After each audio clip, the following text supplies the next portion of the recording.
Aujourd'hui, je vais échanger avec Nathanaël, participant de ma formation. Il a récemment écrit un article sur un sujet technique, et cet article lui a apporté un premier contrat de 3 000 €, ainsi que quelques sollicitations de prospects, quelques leads. On va voir comment est-ce qu'il s'y est pris, et je vais échanger avec lui pour discuter de stratégies de distribution qu'il pourrait utiliser pour s'assurer qu'un maximum de ses clients cibles voient cet article et potentiellement le contactent pour qu'il leur propose une prestation. En soi, le principe il est simple. Vous prenez un problème que rencontrent fréquemment vos clients, de ce problème va naître un ou plusieurs contenus, ça peut être un article de blog, une vidéo, un podcast. Maintenant, quand une entreprise va rencontrer ce problème, elle va chercher une solution sur Google et peut-être qu'elle va tomber sur votre contenu. I can just Google it. Maintenant, si votre contenu, 1. décrit précisément le problème, 2. explique les différentes solutions possibles avec les avantages et les inconvénients de chacune des solutions, 3. un moyen de vous contacter, vous serez le roi du pétrole. Maintenant, il vous reste un problème fondamental, la distribution. Comment s'assurer qu'un maximum de gens découvrent mon contenu et donc achètent mes services? C'est de ça dont on va parler aujourd'hui. Mais avant de commencer, petite page de pub. Si vous regardez cette vidéo, c'est probablement que vous êtes freelance et que vous cherchez à développer votre activité commerciale. Déjà, pour commencer, je vous invite à vous abonner à la chaîne et surtout à ma newsletter, le premier lien en description, car vous allez recevoir des conseils actionnables sans bullshit pour avoir des résultats. Par ailleurs, je vous invite à jeter un coup d'œil à ma formation avec suivi individuel si vous suivez mes vidéos et que vous les appréciez depuis un petit moment. Je serai à votre disposition pour 3 mois, 6 mois, 1 an en fonction de la formule que vous choisissez. Et le meilleur dans tout ça, c'est que vous pouvez faire financer cette formation, car j'ai un organisme de formation qui est certifié Calliope. Donc vous pouvez peut-être vous faire former sans débourser 1 €. Pour le savoir, c'est très simple, je vous invite à vous rendre sur mon site lilianalvarez.com. Encore une fois, les liens sont en description. Vous avez un onglet faire financer sa formation et je vous explique tout en détail. Vous y trouverez les liens officiels des organismes financeurs et de comment ça marche. D'ailleurs, même si vous ne l'utilisez pas chez moi, sachez que vous avez droit à des budgets formation tous les ans. Donc n'hésitez pas à vous renseigner sur les formations que vous pouvez suivre. Page de pub terminée, retrouvons Nathanaël. Nathanaël, est-ce que tu peux te présenter succinctement pour ceux qui nous écoutent en nous expliquant un petit peu ton profil, ton parcours? Alors oui. Alors moi, je suis architecte logiciel en freelance, plus spécialement dans les systèmes embarqués, donc tout ce qui est IoT, objets connectés. J'ai fait une école Epitech que j'ai pas terminée, puis je suis rentré dans une start-up qui faisait de la finance, donc rien à voir, pendant 1 an et demi. Et donc finalement, je me suis mis à mon compte il y a quelques années maintenant. Ça fait combien de temps? Je sais pas, depuis 2017. C'est 4 ans. Et donc, je suis en freelance depuis 2017 et je fais des systèmes embarqués depuis cette date-là. Ok. Alors, on se retrouve pour parler de comment trouver des clients grâce à la création de contenu. Et le programme du jour, il est en trois étapes. La première, ça va être quel est le type de contenu qu'il est pertinent de créer lorsqu'on est freelance dans l'optique de trouver des clients. Deuxième point, ça va être comment le distribuer. Et le troisième, obtenir un rendez-vous. J'ai identifié, et je suis curieux si les gens qui écoutent et qui regardent cette vidéo en ont identifié d'autres, de les mettre en commentaire, mais grosso modo 2 familles de contenus qui marchaient plutôt bien pour trouver des clients en freelance. Le premier, c'est un contenu qui répond à une problématique qui est généralement récurrente et qui est rencontrée par vos clients. Et le deuxième, c'est un contenu qui analyse une entreprise, un projet qui a réussi par le prisme de vos compétences. Mais avant de se plonger dans cette création-là, il va falloir mener une forme d'enquête finalement auprès de ses clients pour s'assurer que le contenu qu'on va créer, il va tomber juste. Alors j'ai listé quelques questions qui, je pense, sont pertinentes à poser. L'idée, c'est effectivement de tomber juste lorsqu'on va créer ce contenu, et tomber juste, ça veut pas dire créer un contenu qui va répondre aux besoins d'un seul client, mais plutôt de créer un contenu qui va répondre à une problématique que se posent plusieurs de vos clients.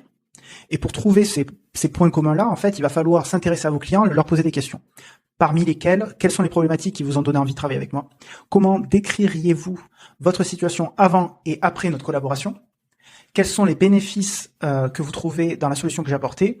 Quels arguments vous ont convaincu que j'étais le bon choix? Que se serait-il passé? J'ai mal écrit. Si nous avions rien fait. Donc là, l'idée, c'est d'avoir une idée du coût de l'inaction, parce que très souvent, on a l'impression d'être en concurrence finalement avec d'autres personnes, mais on est aussi en concurrence avec le fait de ne rien faire. Ça peut paraître contre-intuitif, mais généralement, c'est notre plus gros concurrent, c'est le fait de rien faire. Et donc, savoir le coût de l'inaction et le rappeler parfois au client, ça peut être une très, très belle manière de convaincre le client de travailler avec nous. Et ensuite, lui demander s'il nous a déjà recommandé et pour quelle raison. Ces questions-là, je vous invite de manière générale à les poser systématiquement à tous vos clients après une mission. Ou pendant d'ailleurs. Et justement, je vous propose d'embrayer directement avec les contenus type problématique client.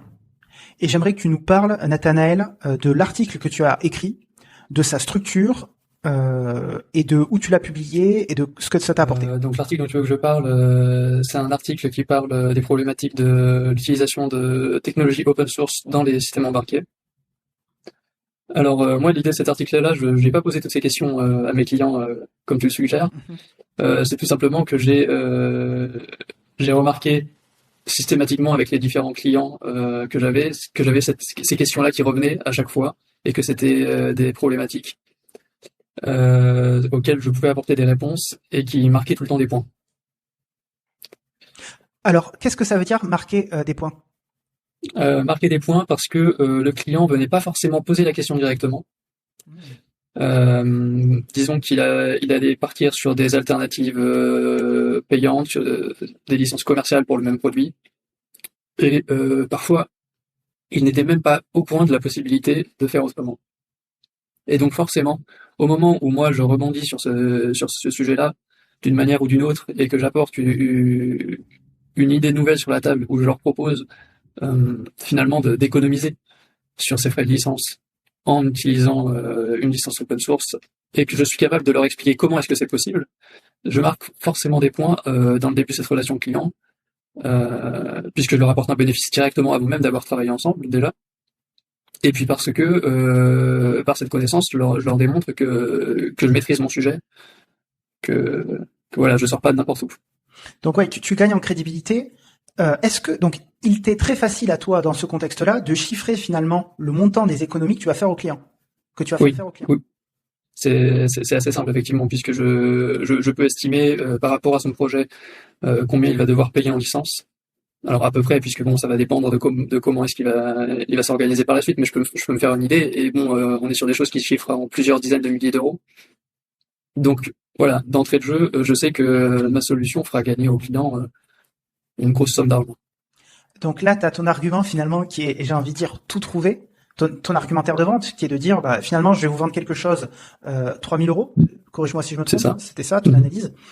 Qui va vous en faire économiser plusieurs dizaines de milliers. Probablement même que tu devrais le vendre plus cher.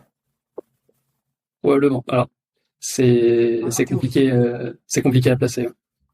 Ok, super intéressant. Ouais, donc déjà, il y a un bon point pour toi là-dessus. Sur la facilité finalement à identifier le coût. Donc ouais, parle-nous de l'article que tu as écrit, s'il te plaît.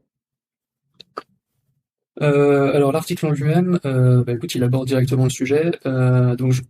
Le premier article que j'ai écrit sur le sujet, il parlait vraiment de la technologie en question, puisque c'est là-dessus que je peux chiffrer facilement, et c'est là-dessus que c'est sur ce sujet-là où la question s'est posée avec les clients, disons.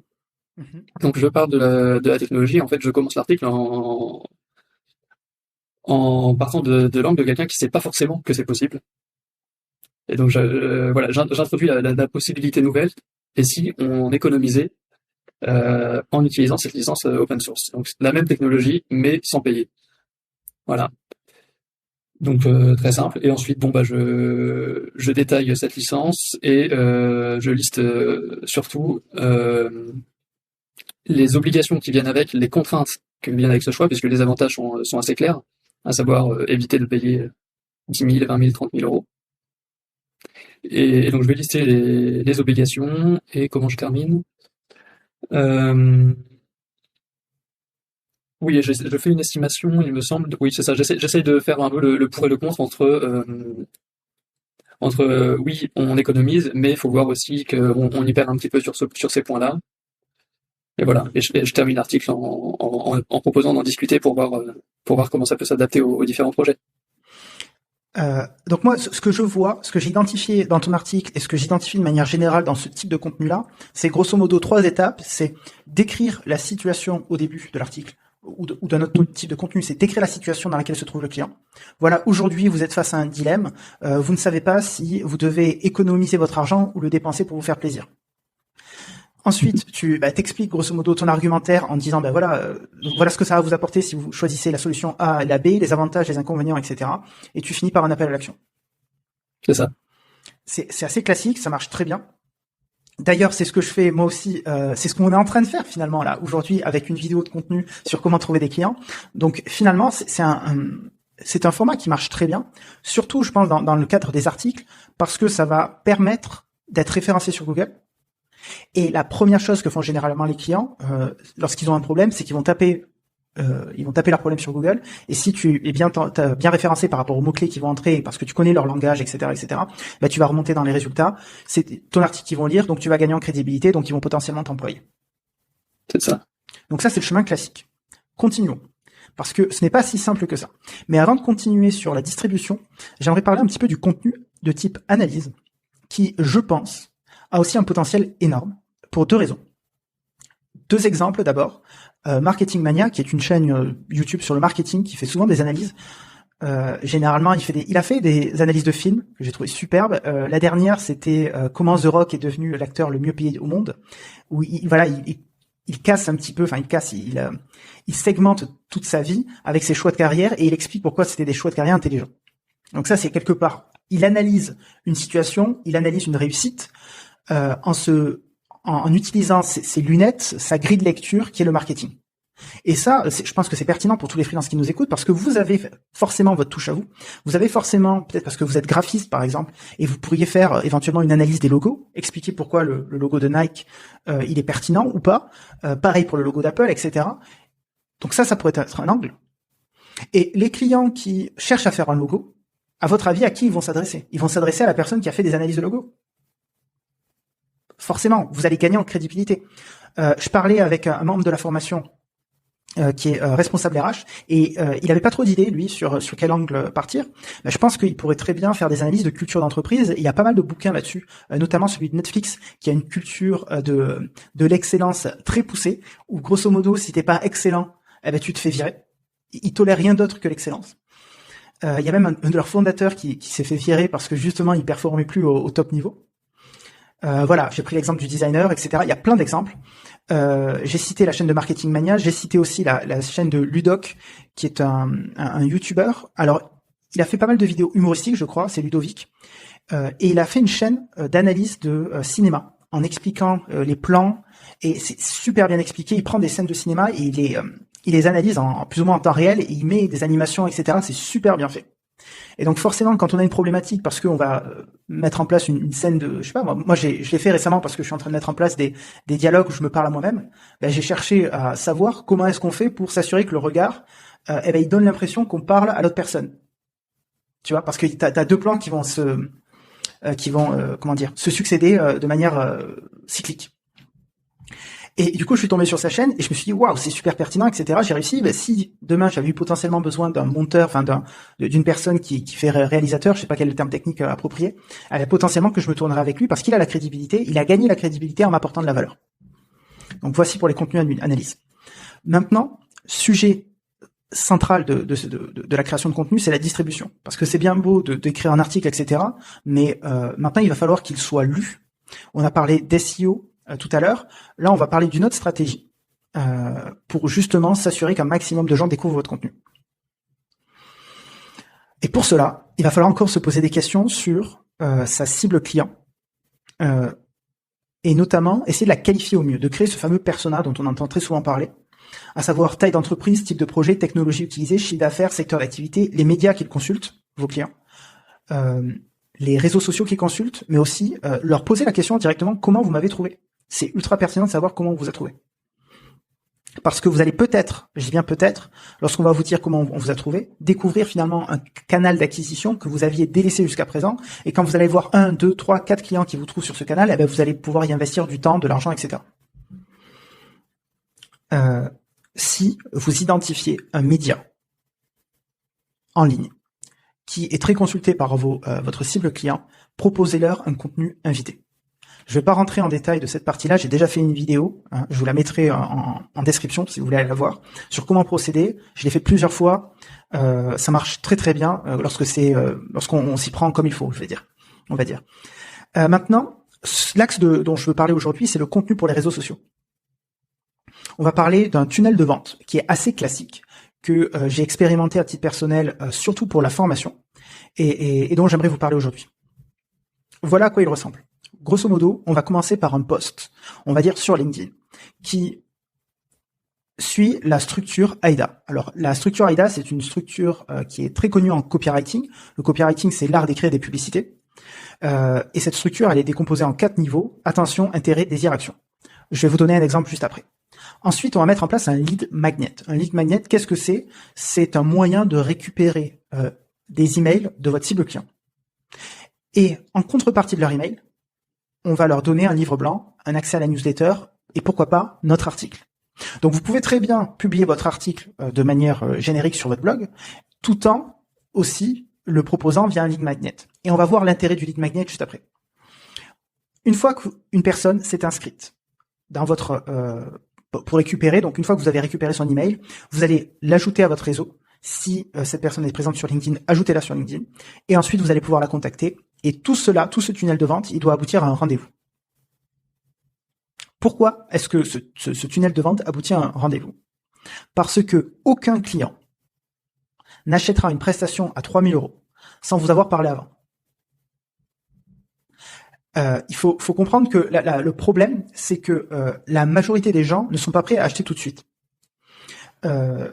C'est pourquoi, lorsque par exemple, Nathanaël, tu vas publier un post sur LinkedIn, il peut être pertinent, il est très pertinent, je pense pour toi, de mettre en place un système de lead magnet, et on va voir comment juste après, pour récupérer l'email. Parce que peut-être que ça va attirer l'attention et la personne va être intéressée par ce que tu proposes, etc. Mais étant donné qu'elle n'est pas confrontée dans l'immédiat au problème auquel tu apportes une solution, eh ben, elle va peut-être pas enregistrer le post, elle va peut-être pas rentrer en contact avec toi, et du coup, tu perds de l'argent, en fait, parce que tu perds des opportunités que tu aurais pu attraper. Donc, l'idée, c'est de capturer cet email pour pouvoir garder le contact et pour pouvoir reprendre le contact. Donc, l'objectif, lorsqu'on fait un contenu sur les réseaux sociaux, de manière générale, il va pas être de vendre tout de suite. Pourquoi est-ce qu'on veut pas vendre tout de suite? Parce qu'une prestation à 3 000 €, les gens vont pas la commander directement sur votre site internet. Si c'était un e-book à 20 €, pourquoi pas? Mais quand on commence à aller dans les plusieurs milliers d'euros, ça va être compliqué. Donc c'est bien d'avoir un système d'étape en étape parce que le risque il est beaucoup plus grand pour le client qui va engager une telle somme. Donc l'objectif n'est donc pas de vendre de suite. L'objectif est de faire passer le prospect à l'étape suivante du tunnel. Donc quand il vous découvre, il est là, il consomme votre contenu, il va donner son email, donc on est tout là-haut. Ensuite, vous allez échanger par mail ou par message avec lui sur LinkedIn par exemple. Et une fois que vous aurez relativement assez échangé et que vous identifiez aussi que la personne, vous la qualifiez, vous vous rendez compte qu'effectivement la solution que vous pourrez lui apporter fait sens, que c'est relativement urgent, ou en tout cas que c'est important pour elle à ce moment-là, vous pouvez proposer un rendez-vous. Et je vais même vous dire, dans beaucoup de cas, c'est la personne qui va demander à vous rencontrer, à faire un échange avec vous. Et c'est ça c'est tout ça, toute la puissance de ce tunnel. Pourquoi est-ce que c'est important d'avoir ces différentes étapes-là? Parce que si une personne consomme votre contenu, qu'elle met un like, vous la contactez et que vous lui dites « j'ai vu que tu as liké mon post, on fait un rendez-vous pour en parler », dans la plupart des cas, vous allez vous faire refouler. Ça peut marcher, hein. Je dis pas que ça marchera pas, mais dans la plupart des cas, vous allez vous prendre un mur parce que vous n'aurez pas bâti la confiance, parce que peut-être la personne n'aura pas le temps, parce que peut-être que ce sera pas une urgence. Il devient de plus en plus difficile de vendre sans avoir créé de la confiance, justement. Les gens se sont fait avoir trop de fois, donc ils sont devenus sceptiques. Surtout lorsque vous avez des promesses fortes. La promesse que tu fais, Nathanaël, elle est immense. T'imagines, tu vas leur faire économiser plusieurs dizaines de milliers d'euros tous les ans. C'est normal qu'ils soient sceptiques au début. Ils disent c'est trop beau pour être vrai. Mais tu vas gagner leur confiance, le curseur de la confiance, parce que avoir la confiance, c'est pas 0 ou 1.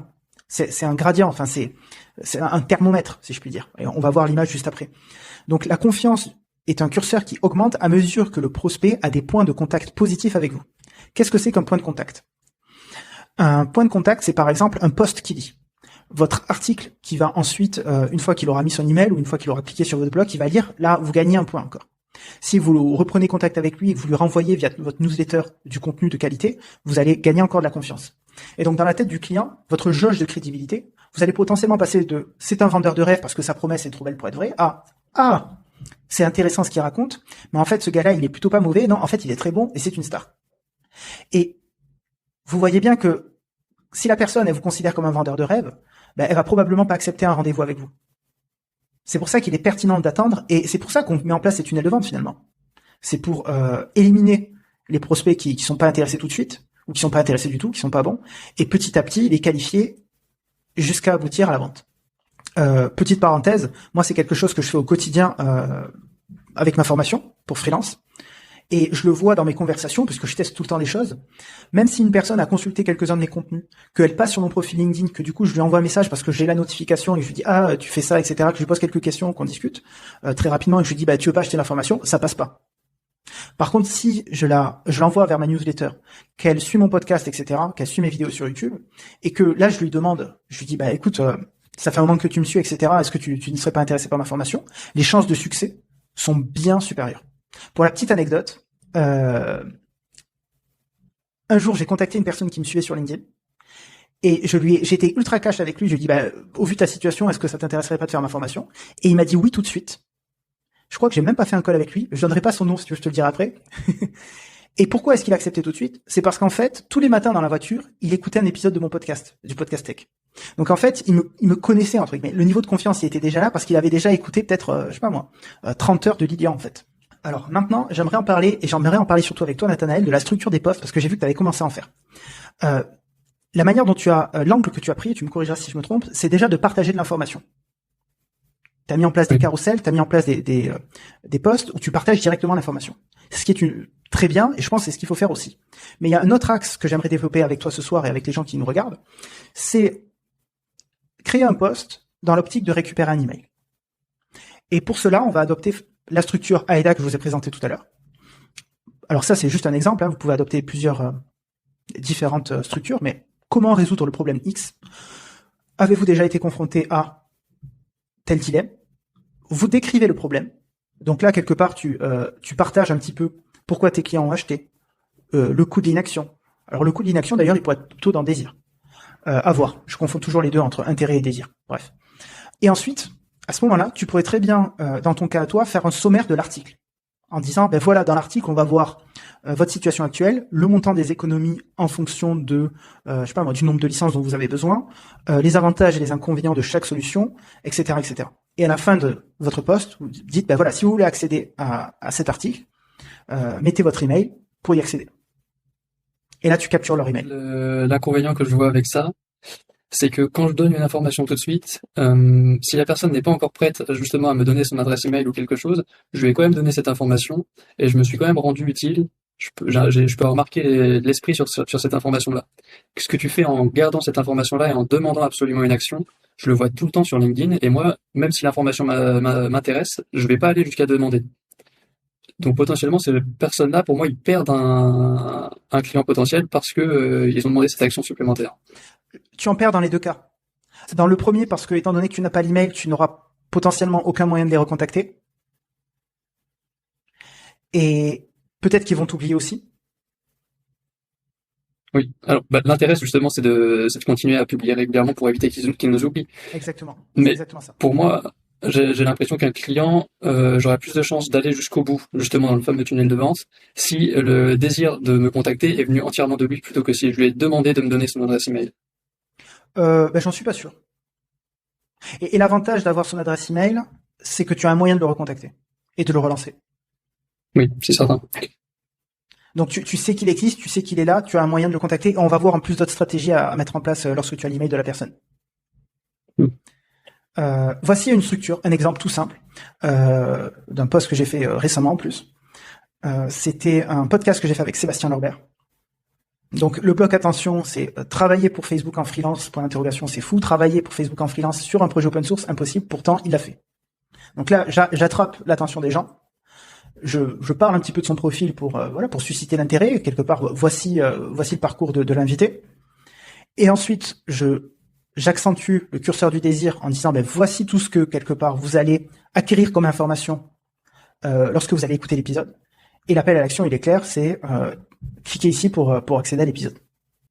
Voici un exemple tout simple de lead magnet. Pour ceux qui ne connaissaient pas le terme, donc une tagline ici et email, s'abonner, tout simple. Il appuie sur un bouton et il faut récupérer son email. Moi, j'utilise Mailchimp. Vous avez plein d'outils qui permettent de créer des lead magnets et de récupérer des emails. Donc, je vous invite à regarder tout ça. Maintenant, justement, qu'on a eu l'opportunité de l'email de la personne, qu'est-ce qu'on peut faire? Eh ben, il y a deux axes je pense, à explorer.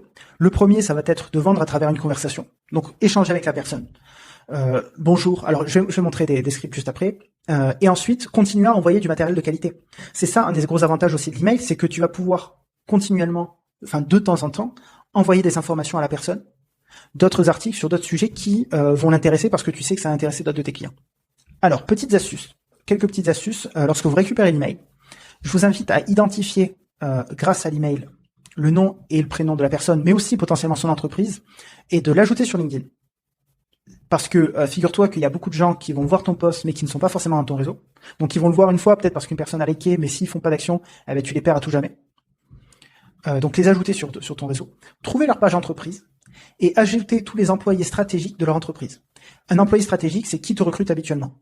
Si t'es développeur, si t'es un profil technique, ça va généralement être un CTO. Si t'es designer, le directeur artistique, le directeur communication. Si t'es, copywriter, ça sera peut-être le directeur marketing, le CMO, etc., etc. Ajoutez ces gens stratégiques. Et ensuite, vous les contactez, que ce soit via LinkedIn ou par mail. Honnêtement, ne pas hésiter à faire du multicanal. Il faut pas hésiter à envoyer dans ces cas-là. Il faut pas avoir peur. Je dirais pas de spammer parce que quelque part, ça vient d'une de leurs sollicitations. C'est eux qui se sont intéressés à nous. Mais il faut pas hésiter à aller les voir. Bonjour, message ultra classique. Là, j'ai rien inventé. Je vous présenter et nom du poste. C'est toujours bien de rappeler un petit peu quelles sont les fonctions que vous avez et quelque part vos compétences à travers ça et ce que vous pouvez leur apporter. C'est bien vous qui avez téléchargé ma ressource, à propos du sujet ABC. Ici, je pose une question toute simple qui amène une réponse sans effort. Il va juste dire oui, non, et potentiellement qui va développer. Je veux simplifier, je veux diminuer lors de ce premier message l'effort que va fournir mon prospect pour me répondre. Je suis très souvent sollicité sur LinkedIn et parfois les gens m'écrivent un pavé et ils ne me posent même pas de questions. Et je sais jamais comment réagir parce que déjà j'ai très peu de temps dans ma journée. Et du coup, je finis par pas leur répondre à ces gens-là. Ou parfois, ils me demandent des choses qui sont démesurées en fait alors que je les connais même pas. Ils me disent bonjour, j'ai un projet, est-ce qu'on peut s'appeler pour en parler? En fait non, il faudrait que tu m'en dises un petit peu plus sur ton projet avant qu'on s'appelle. Donne-moi les moyens nécessaires déjà pour décider si je veux parler avec toi. Donc, je trouve que cette entrée en matière là, elle est peu coûteuse pour le prospect, peu coûteuse à répondre. Donc, ça permet déjà d'entamer la conversation. Ne cherchez pas à obtenir un rendez-vous tout de suite sans avoir qualifié le client. Petit tips aussi, vous allez avoir un meilleur taux d'acceptation de rendez-vous. Et ça, c'est un type de message que vous pouvez envoyer aussi par mail. J'ai vu que vous aviez téléchargé la ressource. Vous êtes en réflexion par rapport à ce problème chez blablabla. Si vous arrivez à récupérer le nom de l'entreprise. Tout simplement. L'idée, c'est d'amorcer la conversation. N'hésitez pas à relancer les gens jusqu'à obtenir une réponse ou qu'on vous dise qu'on n'est pas intéressé. Vous ne vous rendez pas compte à quel point les gens sont occupés et oublient parfois de vous répondre. J'ai vu des statistiques récemment que les gens obtenaient un niveau de réponse qu'à partir de la 6e ou 7e relance. Je sais plus quelle grosse entreprise, quel gros CRM avait balancé ça comme stat, c'était hallucinant. Donc tout ça pour dire que parfois, c'est pas que les gens ne sont pas intéressés, c'est juste que c'est un mauvais moment pour eux. Et le fait de les relancer à intervalles réguliers, ça peut être une très bonne stratégie pour relancer la conversation. L'argent est dans le follow-up. Je sais plus qui c'est qui a dit cette phrase. En tout cas, je l'entends partout, mais elle est vraie. Donc n'hésitez pas à relancer. Sauf si on vous dit non, évidemment. Est-ce que tu as des questions jusque-là ou je peux continuer? Non, vas-y, continue. Donc ce cycle, il faut le répéter. L'idée, c'est pas de le faire une fois, c'est pas je fais un post avec un lead magnet et puis il y a 2 personnes qui m'ont ajouté et je les contacte et puis c'est tout. Non, il faut expérimenter un maximum de fois ce cycle, tester différents formats de posts jusqu'à avoir trouvé un post qui fonctionne, qui marche. Et pareil, pratiquez vos conversations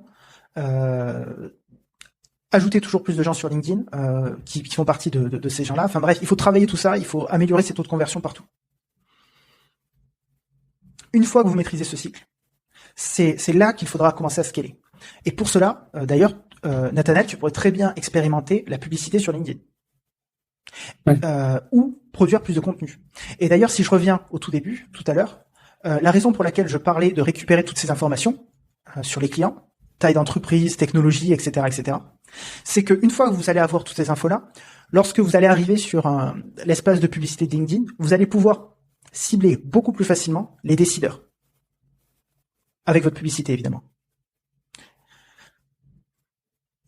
Et en plus de ça, vous aurez déjà bien travaillé tout votre tunnel, vous savez qu'il marche bien, et à partir de là, il faut scaler et il faut envoyer, quoi.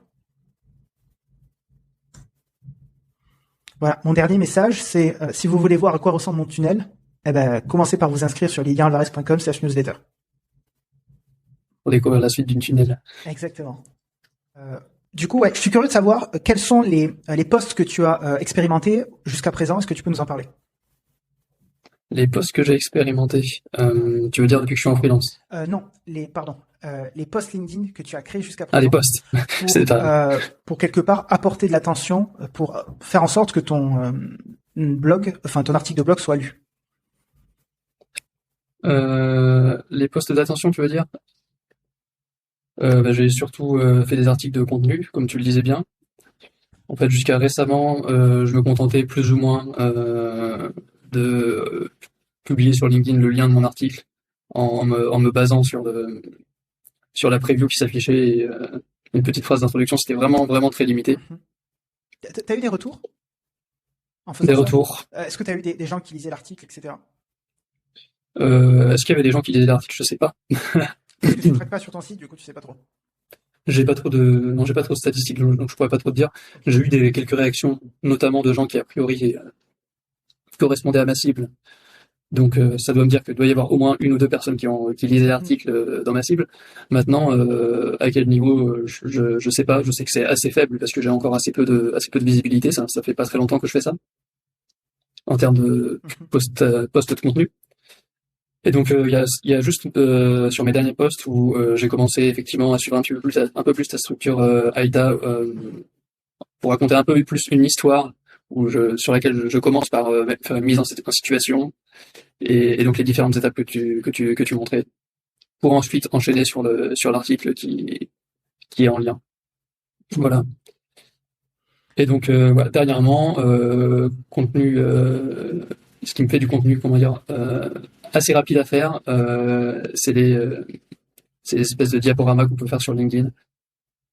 Et donc là, j'en ai fait juste cette semaine et je m'aperçois que ça marche vraiment bien en fait. Parce que c'est effectivement assez peu de travail à faire par rapport à des articles de blog où il va falloir, voilà, c'est de la rédaction et puis faut une idée. Là, on peut partir d'une idée et faire plusieurs posts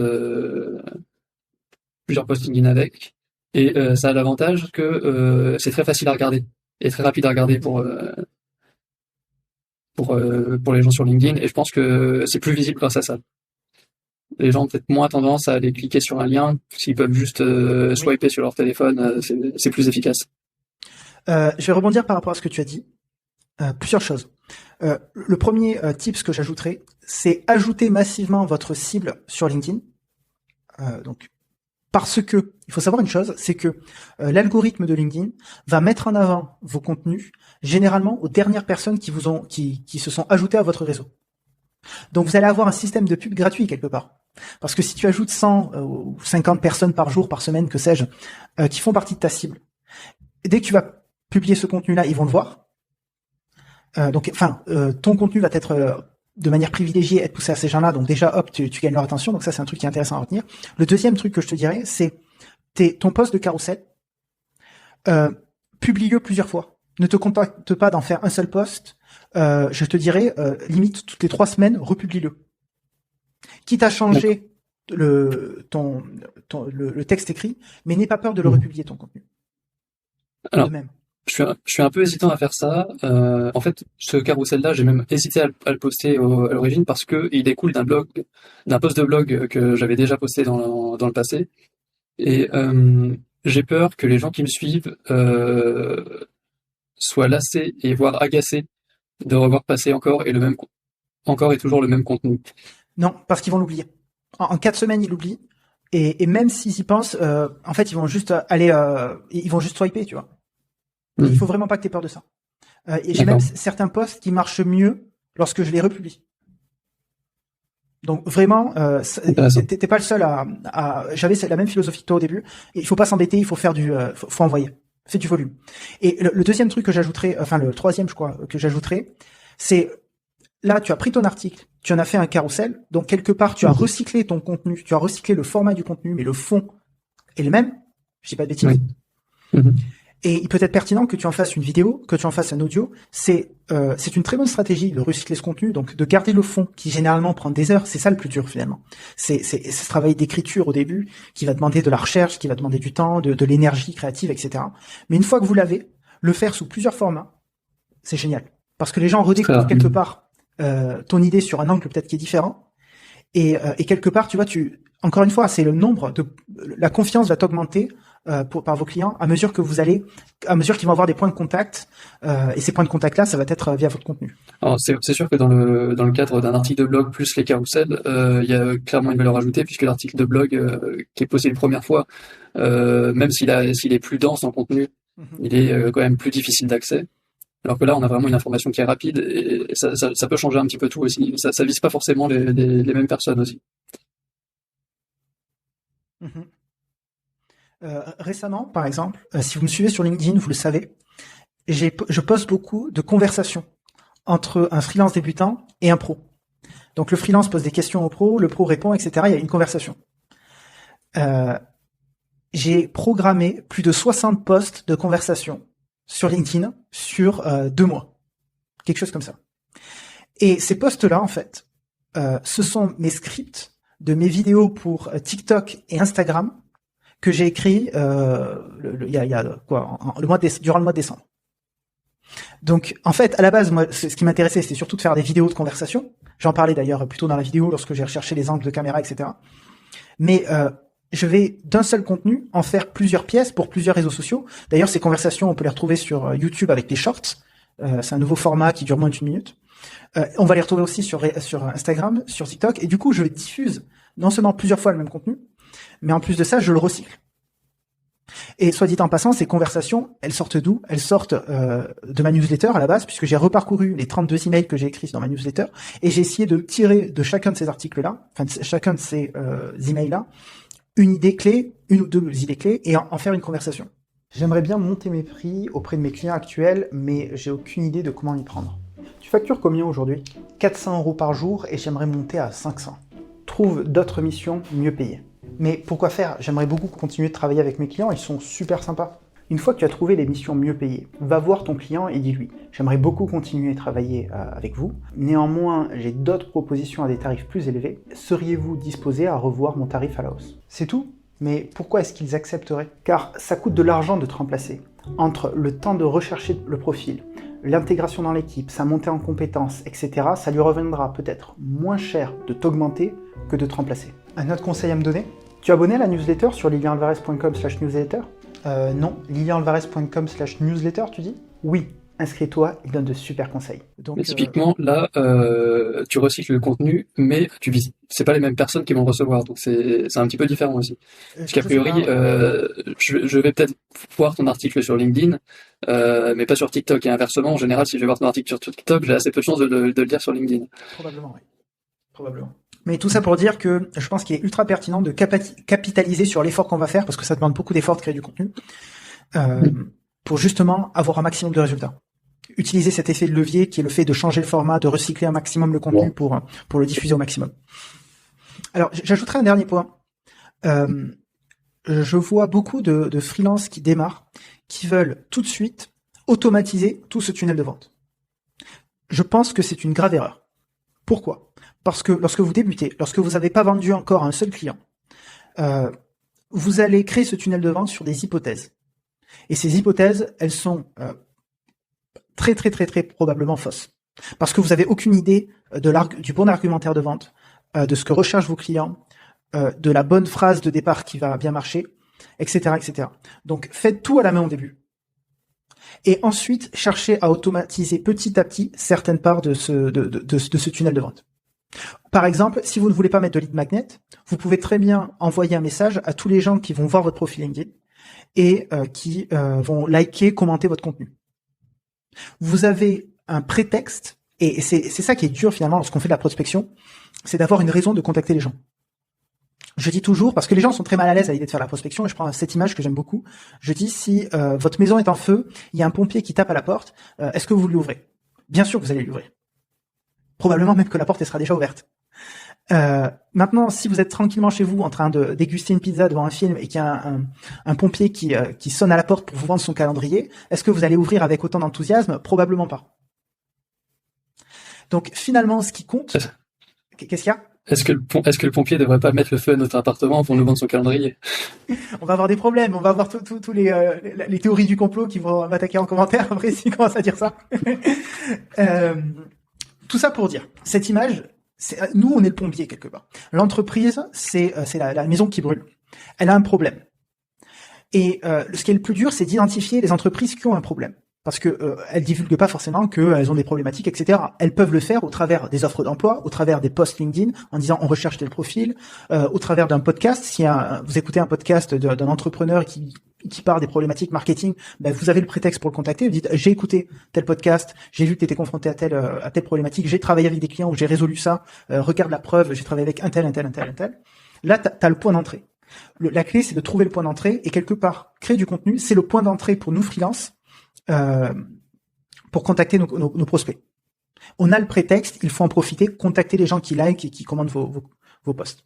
Voilà, c'est le message de la fin. Donc, faites à la main avant de vouloir automatiser. Alors, je rajouterais sur tout ce que tu as dit sur ce qu'on ne sait pas comment vendre, etc. À notre client, quel contenu l'intéresse. J'ajouterais même que quand on commence, on ne sait pas qui est notre client. Ça va même plus loin, encore plus loin que ce que tu disais, c'est que en tout cas, c'était le cas pour moi, et je pense que c'est le cas quand même pour beaucoup de freelance. Quand on commence, on ne sait pas qui est intéressé réellement par ce qu'on vend, quel est son profil, et ça, une grosse partie du début d'activité, c'est de réussir à identifier cette cible. Comment tu as fait pour trouver la tienne? Ça a été compliqué, pour ça que j'en parle. C'est-à-dire que je pensais la connaître et je la connaissais pas. Et c'est à force de tenter de contacter et de voir aussi qui me contactait que j'ai fini par comprendre. Mais en fait, ma cible client, c'est ces gens-là. C'est eux qui généralement me contactent, qui ont besoin de mes services. Et c'est comme ça que j'ai commencé à m'adresser directement à eux. Parce que j'ai parlé de lead magnet, t'étais pas trop emballé. Qu'est-ce qui te dérange dans le fait de récupérer l'email d'une personne? Moi, ce que je vois, c'est que en tant qu'utilisateur, en tant que client, toutes les pratiques marketing de ce style, à savoir demander l'email, le pop-up qui peut apparaître sur un site internet où on me dit inscris-toi à la newsletter, c'est quelque chose que je déteste. Si je vois ça, ça a plus tendance à me repousser que je vais jamais donner mon adresse email pour ce système-là. Je vais mettre une fausse adresse email si vraiment j'ai besoin d'accéder au contenu. Voilà, c'est une pratique que je déteste, donc c'est pour ça que j'ai pas envie de l'imposer à mes clients, parce que pour moi ça donne une mauvaise image, tout simplement. Tu suis pas ma newsletter? Si. Évidemment. Tu vois? Tu dis inscrivez-vous à la newsletter, je suis inscrit à ta newsletter. Mais c'est un peu différent. C'est différent parce que je me suis pas inscrit sur ta newsletter avec ton formulaire là sur ton site internet. Ou si je me suis peut-être inscrit via là parce que c'était peut-être la seule solution, je sais pas, mais en tout cas, je t'ai pas connu comme ça. Je te connaissais déjà, peut-être même que j'avais déjà fait ta formation à ce moment-là, ou en tout cas, j'avais l'intention de la faire, et donc c'est pour ça que je me suis rendu là-dessus. Si la première fois que j'avais vu ton contenu, on m'avait mis sous le nez un bouton abonnez-vous à ma newsletter, ça m'aurait pas du tout donné envie de remplir ce formulaire, quoi. Ok. Honnêtement, je pense qu'il faut faire les deux. Il faut distribuer du contenu et faire aussi ces posts-là pour récupérer, parce que c'est un très bon moyen de récupérer des emails.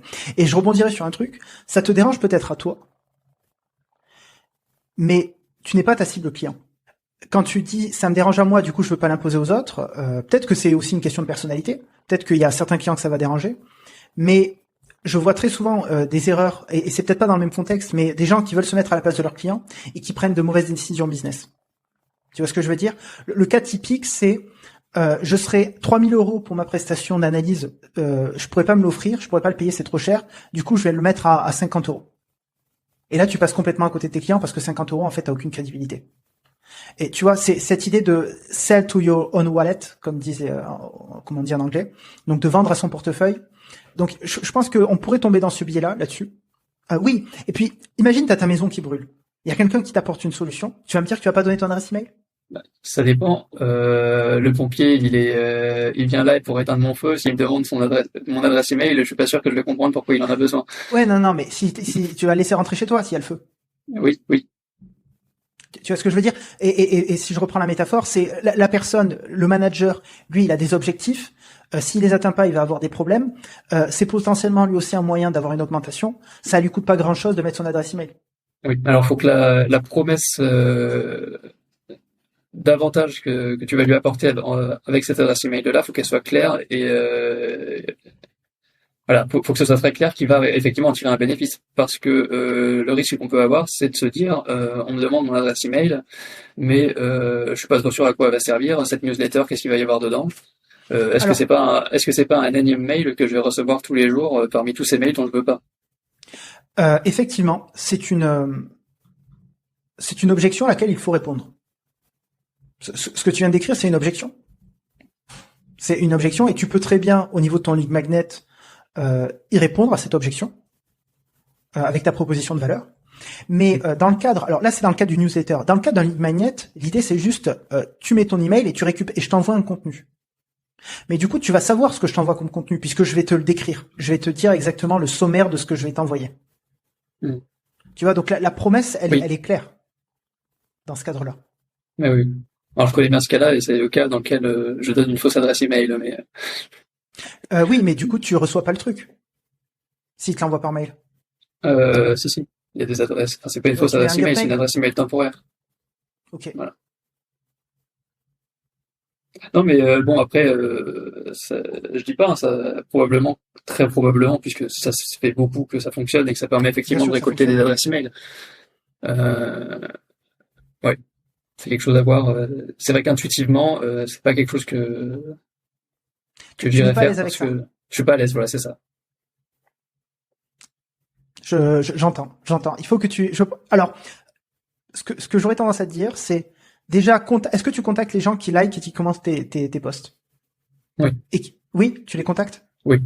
T'as des réponses? Oui, généralement, oui. Ok, bon, déjà, c'est une première étape. Honnêtement, je le tenterai, hein. Je le tenterai, et d'ailleurs, je le tenterai, et dès que tu as bien optimisé tout ça, j'essaierai même de faire une pub.